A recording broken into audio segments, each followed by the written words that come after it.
운영하는 족발집의 청년 사장 소성현. 어린 시절 부모님의 이혼 후 친어머니의 기억이 없던 그에게는 또 다른 어머니가 있었습니다. 새어머니셨는데 저희가 항상 그런 빈자리를 느낄 수 없을 만큼 잘 채워주시고 항상 따뜻하게 해주셔서 장 나가시면 항상 따라다니고 어머니랑 많이 시간을 함께 보냈던 것 같아요. 가족 생계를 위해 족발 장사를 시작한 어머니. 겨우 형편이 나아지던 무렵 갑자기 어머니가 뇌출혈로 쓰러졌습니다. 쓰러지시고 한 달 뒤에 돌아가셨어요. 너가 있으니까 이제 걱정은 없다 이렇게 말씀하셔서 어머니 하시던 일이니까 제가 맡아서 해야겠다 생각을 한 거죠. 어머니의 뜻에 따라 족발집을 운영하게 된 그. 두 동생까지 함께하며 열심히 일한 덕에 소문난 족발집이 되었습니다. 돈 때문에 힘들고 어려워도 이제 포기하지 않고 항상 웃으시고 밝게 지내고 하시는 걸 보면서 저도 열심히 노력해서 살아야겠다 이런 걸 많이 느끼게 해주셨던 것 같아요. 제가 지금 살아가는 건 다 어머니 덕분이죠. 어머니에게 성실한 삶의 자세를 배운 소성현 씨를 소개합니다.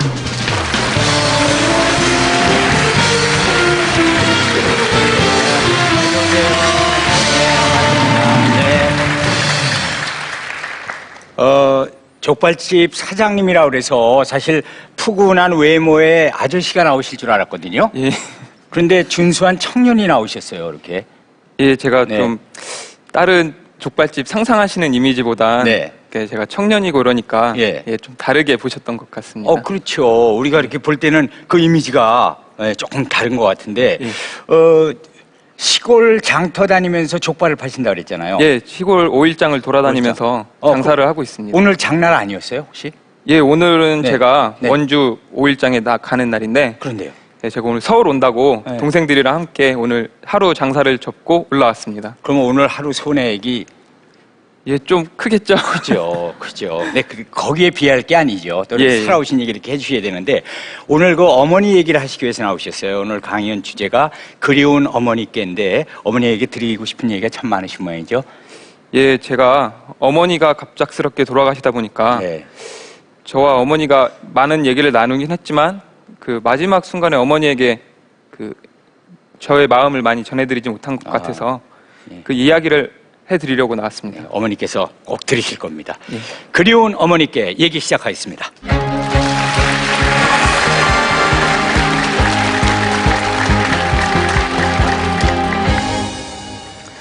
안녕하세요. 저는 족발 파는 총각 소성현입니다. 저는 5일장을 돌아다니면서 족발을 팔고 있는데요. 제가 대학 때부터 어머니를 틈틈이 도와드리면서 족발을 배우기 시작한 지가 이제 한 15년 정도 된 것 같습니다. 지금 어머니께서는 돌아가셔서 저희와 함께 계시진 않지만 저는 어머니가 가르쳐 주신 이 일로 저희 가족과 식구들이 큰 어려움 없이 살고 있습니다. 모든 가장들이 그렇지만 저도 열심히 살고 있는데요. 이 모든 게 어머니가 가르쳐 주신 가르침 덕분인 것 같습니다. 지금부터 저와 제 어머니의 이야기를 들려드리겠습니다.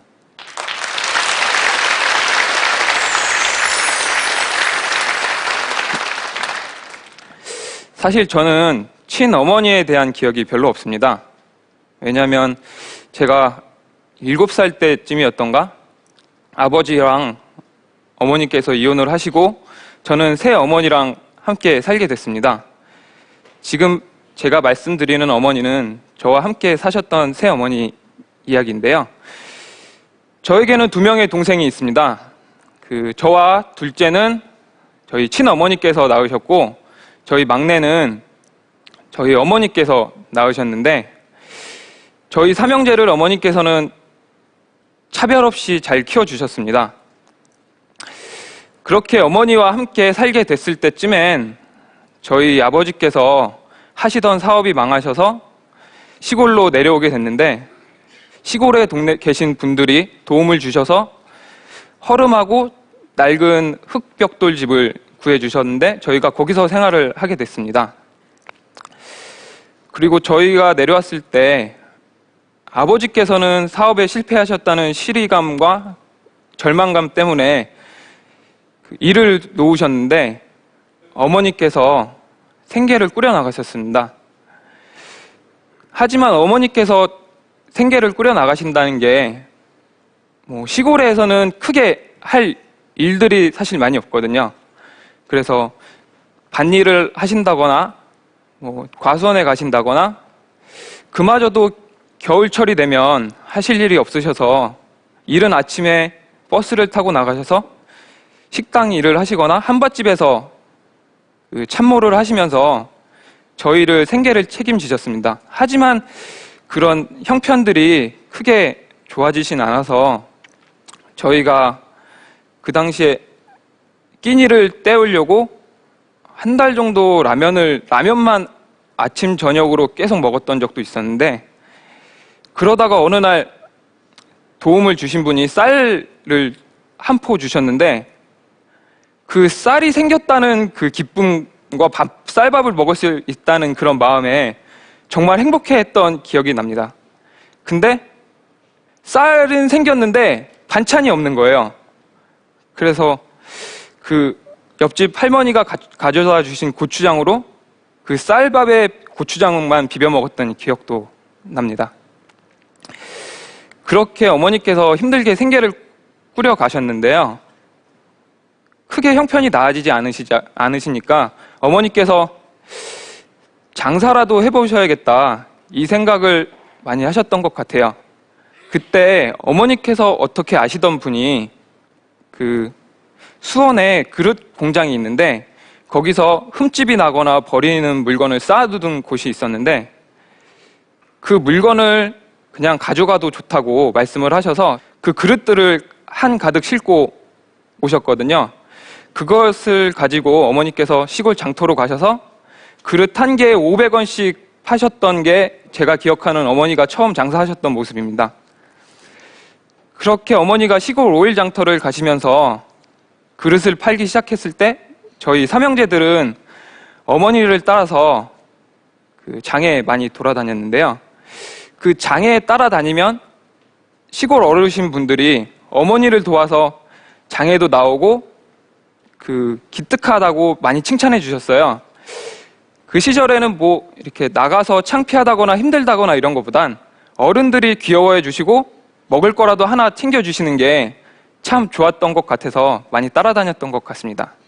그렇게 어머니께서 그릇 장사도 시작하시고 여러 가지 장사들을 시작하셨는데 꽃감 장사도 하시고 여자 속옷 장사도 하시고 그렇게 생활을 하시다가 제가 고3 때쯤이었던 것 같아요. 내가 족발을 팔면 나중에까지 우리 식구들이 먹고 살 수 있을 만큼 장사할 수 있을 것 같다, 그렇게 말씀하시면서 족발 장사를 시작하셨는데 그때 저는 고3 때라 어머니를 많이 도와드릴 수는 없는 입장이었습니다. 사실 공부를 그렇게 열심히 하진 않았는데요. 어머니께서 대학은 갔다 와야지 그렇게 말씀하셔서 제가 고3 기간에는 공부를 열심히 했었거든요. 그렇게 제가 수능을 마치고 난 뒤에 그 대학을 가기 전 한 3개월이란 기간 동안 어머니를 도와드리게 됩니다. 그때 제가 처음 어머니를 따라다니면서 족발 삶는 법도 배우고 써는 법도 배우고 본격적으로 장사라는 것을 배우게 됐거든요. 그렇게 장사를 하다 보니까 이제 대학 생활에 가서도 주말이나 방학 기간 동안은 어머니를 많이 도와드렸고요. 또 군대를 가게 되고 그렇게 시간이 흘렀을 때 어머니께서 조그만 가게 하나를 얻으셨어요. 그게 어머니의 첫 가게를 얻었던 거였는데 제가 그 어머니가 가게를 얻으시고 좋아하시던 모습을 잊을 수가 없습니다. 정말 작은 가게였는데 어머니께서 이제 가게도 얻고 우리가 형편이 조금씩 나아질 수 있다는 희망이 있으셨던 것 같아요. 그렇게 생활을 하다가 제가 군대를 제대하고 복학을 하기 전 기간까지 어머니를 1년 동안 꼬박 따라다니면서 장사를 하게 되는 시간이 있었는데요. 그 시간 동안 제 마음속에서 큰 변화가 일어났던 것 같습니다. 어머니가 어떻게 힘들게 저희를 키워왔는지, 어머니가 저희를 위해서 얼마나 희생하셨는지에 대해서 많이 느꼈던 것 같아요. 그 시간을 어머니와 함께 하면서 저는 어머니가 힘드신 걸 빨리 벗어나게 하고 싶기도 했었고, 저희의 형편을 나아지게 하기 위해서 저는 장사를 시작해야겠다 마음을 먹었습니다. 그렇게 어머니와 함께하는 시간이 많다 보니까 어머니와의 추억도 많이 있었습니다. 제가 어머니에 대한 기억을 많이 떠올려 보자면, 제가 어린 시절 물고기 잡는 걸 참 좋아했거든요. 근데 중학교 시절이었던가 제가 항상 물가에 가서 놀면 붕어나 메기나 빠가사리 같은 걸 잡아오면 어머니께서 그걸 가지고 고아 드시거나 매운탕을 만들어 드시거나 그렇게 하시는 경우가 많으셨는데, 어머니께서 잘했다고 칭찬해 주시면 그게 기쁜 나머지 더 많이 그 다음날 잡아오고, 어머니가 다음엔 이런 것도 잡아와 봐라 이렇게 말씀하시면 더 많이 잡아왔던 것 같은데, 지금 생각해보면 어머니가 크게 생선을 좋아하지는 않으셨던 것 같은데 아들이 그걸 어머니를 드리기 위해서 가져왔다는 그 사실만으로 어머니가 힘들으셨던 삶을 위안을 받으셨던 것 같아요. 그렇게 어머니와 많은 시간을 보내고 또 장을 다니면서 장사도 하고 운전을 하면서 새로운 밥집에 가서 어머니와 함께 일을 끝마치고 오면서 밥도 먹고 하는 거에서 저는 많은 추억을 갖고 있습니다. 그렇게 저희 어머니가 장사한 지, 족발을 시작하신 지 한 9년 정도 되니까 단골 손님들이 많이 생기셨어요. 저희 어머니가 음식 솜씨가 좀 많이 좋으셨거든요. 그래서 족발을 만들어 파셨는데, 사실 시골 오일 장터에서 장사를 한다는 게 참 쉽지만은 않습니다. 여름에는 뜨거운 날씨에 있고 겨울에는 찬바람이 불면 추위를 막을 곳이 없거든요. 그리고 비 오는 날은 비를 맞아가면서 일하고, 또 손님들이 많이 찾아오시면 제때 화장실도 갈 수 없고 또 밥도 편히 앉아서 먹을 수 없는 상황이다 보니까 건강관리가 좀 힘드셨어요. 그러다 보니까 어머니께서 몸도 안 좋아지시고 몸에 부종도 오시면서 제가 어머니 대신 장에 나가고 어머니는 가게에서 조금 더 편하신 일을 할 수 있게 했었거든요. 그렇게 어머니와 일을 하다가 추석 전날이었던 것 같아요. 어머니께서 송편이 드시고 싶으시다고 저녁 때 일 끝나면 송편을 좀 사와라. 그래서 제가 거봉이랑 송편을 가지고 일 끝나고 어머니께 찾아갔는데, 그날 저녁 어머니와 송편도 먹고 거봉에 약주도 한잔하면서 어머니와 이런저런 얘기를 나누고 잠이 들었는데, 그 다음날 어머니께서 갑자기 쓰러지셨어요. 뇌출혈로 쓰러지신 거예요. 다행히 수술은 잘 받으셨고 어머니께서 회복이 되시던 중이었는데, 병원에서 감염이 되시는 바람에 폐혈증으로 돌아가시게 됐습니다. 저는 그때 어머니의 자리가 정말 저에겐 큰 부분이었거든요. 근데 그 저를 지켜주시고 항상 함께 하시던 어머니께서 돌아가시니까 정말 큰 슬픔에 빠졌습니다. 제가 저의 가장 큰 마음 한 부분을 잃어버린 것 같았었거든요. 그리고 그렇게 어머니가 돌아가셨을 때 가장 자책했던 부분도 있었는데, 저는 어머니가 쓰러지셨지만 저희 가정 형편상 돈을 벌지 않으면 안 되는 상황이었어요. 그래서 어머니가 쓰러져 계셨지만 저는 항상 장으로 나가서 일을 했습니다. 그리고 아침에 나가서 저녁까지 일을 하고 어머니를 뵈러 가면 병원 시간이 있다 보니까 어머니를 많이 뵈지 못했어요. 근데 어머니가 돌아가시고 나니까 어머니와 함께 하지 못하는 시간을 제가 일을 해야 된다는, 돈을 벌어야 된다는 그 마음 때문에 제가 어머니에게 죄송한 마음이 참 많이 들었습니다. 그렇게 어머니를 떠나보내고 저는 장사를 계속 다녔는데 그 장사를 다니는 시간마다 어머니의 빈자리가 너무 크게 느껴지는 거였어요. 어머니는 저랑 장을 다니면서 운전을 할 때도 항상 제 옆자리에 있었고 족발을 삶고 팔 때도 항상 제 옆에 있었고 20대라는 시간에 보통 어머니와 함께 많은 시간을 가질 수 있는 친구들이 없다고 생각하는데 저는 그 20대 반을 어머니와 함께 보냈거든요.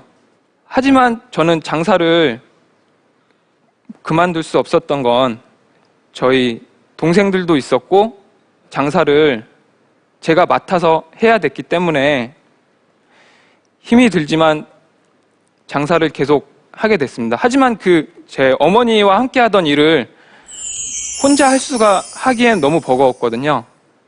그래서 저는 저희 동생에게 부탁을 했습니다. 그 당시 제 동생은 4학년 졸업반이었는데요. 저희 막내는 고등학교를 다니고 있었고요. 제가 둘째에게 너가 형을 도와서 그 장사를 꾸려나갔으면 좋겠다 부탁을 하게 됐습니다. 그렇게 동생들과 이제 장사를 시작하게 되고 지금은 많이 어머니가 자랑스러워 하실 만큼 열심히 살고 있습니다.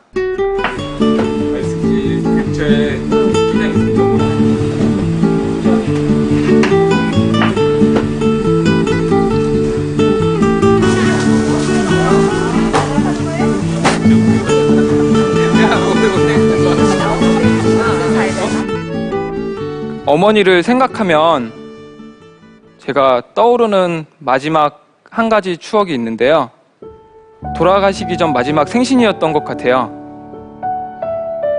그때 어머니께 제가 어머니 일을 도와드리면서 어머니께 월급을 받았었거든요. 그 월급을 모아서 어머니께 조금 좋은 옷을 사드렸던 적이 있어요. 근데 어머니가 그 옷을 입지를 않으시는 거예요. 제가 아니 왜 제가 사드린 옷을 입지 않느냐 말씀을 물어봤더니 우리 큰아들이 사준 옷인데 내가 입을 수 없다고 좋은 날에만 입겠다고 그렇게 말씀을 하셨는데 어머니께서 조금만 더 저와 같이 있었더라면 돌아가시지 않고 저와 함께 있었다면 어머니와 약속했던 수많은 약속들이 있었는데 좋은 집을 지어서 어머니와 함께 살자 어디 여행도 같이 가보고 싶다 이랬던 것들을 하나도 못 해본 게 정말 마음이 아픕니다. 그리고 병원을 찾아갔을 때 어머니께서 저의 손을 잡고 하셨던 말이 한마디 있습니다. 그게 어머니와 저의 마지막 말이었는데 어머니가 제게 해주신 마지막 말씀이었죠. 성현아, 네가 있어서 네 엄마가 걱정이 없다. 동생들 잘 부탁하고 엄마 빨리 회복할게 이렇게 말씀을 하셨는데 그 말씀이 제 마음에 너무 사무치는 거예요. 어머니를 떠나보냈을 때 그 어머니가 저희를 키우기 위해서 감당하셨던 삶의 무게들, 어머니께서 저희를 위해서 얼마나 희생하셨는지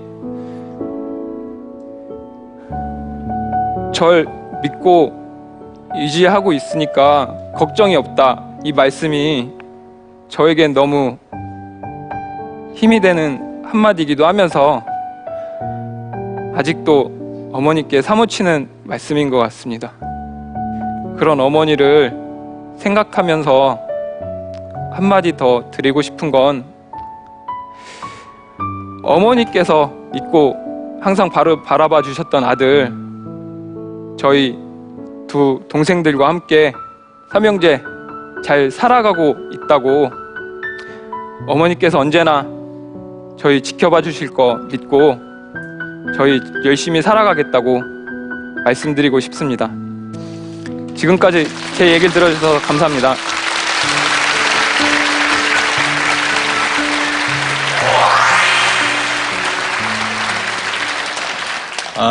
어머니께서 그 삼형제가 지금 열심히 살고 있는 모습을 보시면서 참 흐뭇해 하실 것 같거든요.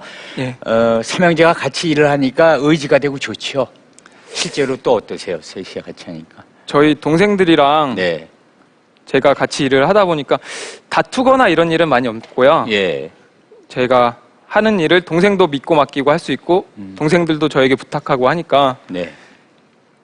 서로 합이 맞아서 예. 잘 일할 수 있는 것 같습니다. 그래요. 그래서 동생들 삼형제가 지금 똘똘 뭉쳐서 연 매출이 지금 수억 원입니다. 네, 지금 정말 아주 네. 오늘 동생들 여기 같이 오셨죠? 예, 동생들 같이 왔습니다. 같이. 그러면 오늘 그 장까지 다 쉬고 장사를 접고 오셨는데 예. 어디 좀 구경 좀 하고 가셔야 되는 거 아니에요? 예, 서울에 왔으니까 네. 서울 족발 한번 먹고 가야죠. 비교 한번 해보시려고요. 예. 네.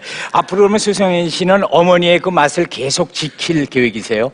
어떠세요? 예, 지금도 어머니가 가르쳐 주신 그대로 하고 있고 어머니가 가르쳐 주신 그 맛 지켜나가면서 더 열심히 할 수 있도록 노력할 네. 생각입니다. 네. 더 돈도 많이 버시고요. 예. 행복하시기 바랍니다. 예. 오늘 그리운 어머니께라는 강의를 해주신 소성현 씨였습니다. 감사합니다.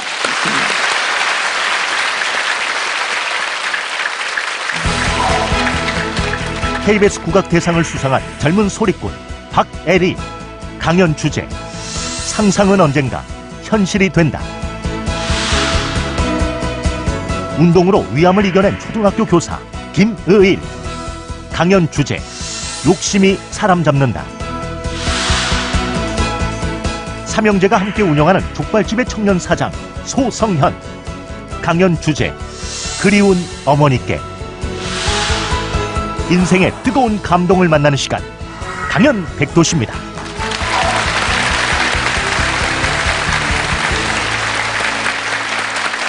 세 분의 강연을 들었는데요. 이제 강연하신 또 소감을 한번 여쭤볼까요? 오늘 긴장 안 되셨어요? 어떠셨어요? 삶이 참 신비스럽더라고요. 네. 이렇게 제가 강연 백도시에 나온 것도 신비하지만 네. 멋진 이렇게 출연하시는 분들, 삶을 멋지게 사시는 분들을 만난 건 더욱 신비하고요. 네. 오늘 그러면 그 신비한 힘도 얻어가시는 거네요. 그렇죠. 그게 전부 이제 근육으로 더 불룩불룩 막 나오실 것 같아요. 네. 네, 오늘 잘 감사합니다. 들었습니다. 감사합니다. 네.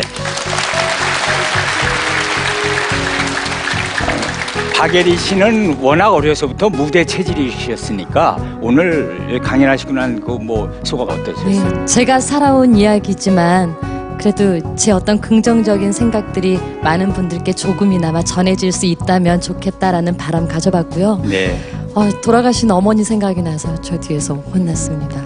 네. 아무튼 여러분들의 좋은 이야기를 직접 옆에서 들을 수 있어서 그래서 많은 분들과 함께 이야기 나눌 수 있어서 행복한 시간이었습니다. 네, 감사합니다. 고맙습니다.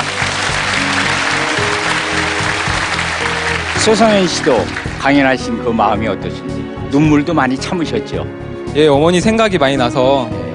예, 어머니가 저에게 해주셨던 말들도 많이 생각나고 네, 그래서 좀 많이 힘들었습니다. 네, 잘 들었습니다. 네.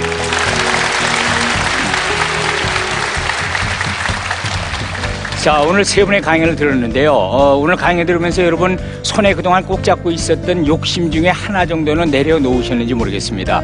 비워지는 만큼 채워지는 게 인생의 이치라고 하니까 그냥 하나 정도 내려놓으셔도 될 것 같아요. 강연 백두씨 여기까지입니다. 감사합니다.